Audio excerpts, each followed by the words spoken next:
When the Revolutionary War started, the colonies faced several vulnerabilities that put them at risk at losing against Great Britain. There was a lack of unity. The colonies were not initially unified in their desire for independence. Many colonists were loyal to the British Crown, and there were significant divisions among colonists regarding the war. This lack of unity could have weakened their resolve and ability to effectively fight against the British.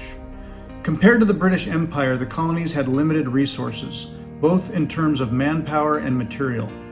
The British had a well-established military with professional soldiers, a strong navy, and access to a vast empire for resources and reinforcements. In contrast, the colonies had a much smaller population, a less organized military, and fewer resources at their disposal. The colonies relied heavily on trade with Britain and other European powers. The disruption of trade during the war, as well as British blockades and economic sanctions, put significant strain on the colonial economy.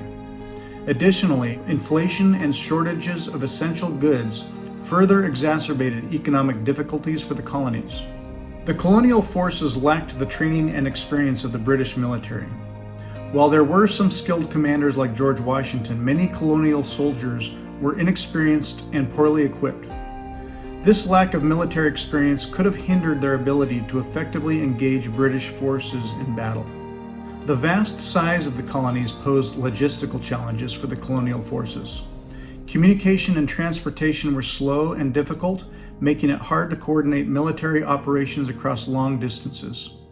Additionally, the British had greater control over key strategic locations and had the ability to concentrate their forces more effectively. Within the colonies, there were divisions based on regional, economic, and political differences. For example, loyalist sentiments were particularly strong in certain regions such as New York and the Carolinas, which could have undermined the revolutionary cause and provided support for the British. There was a risk of foreign intervention on the side of the British.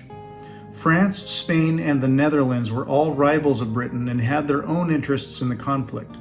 If these powers had decided to support Britain militarily, it could have significantly shifted the balance of power against the colonies. Despite these vulnerabilities, the colonies ultimately prevailed in the Revolutionary War due to factors such as strong leadership, determination, foreign support, especially from France, and strategic errors made by the British.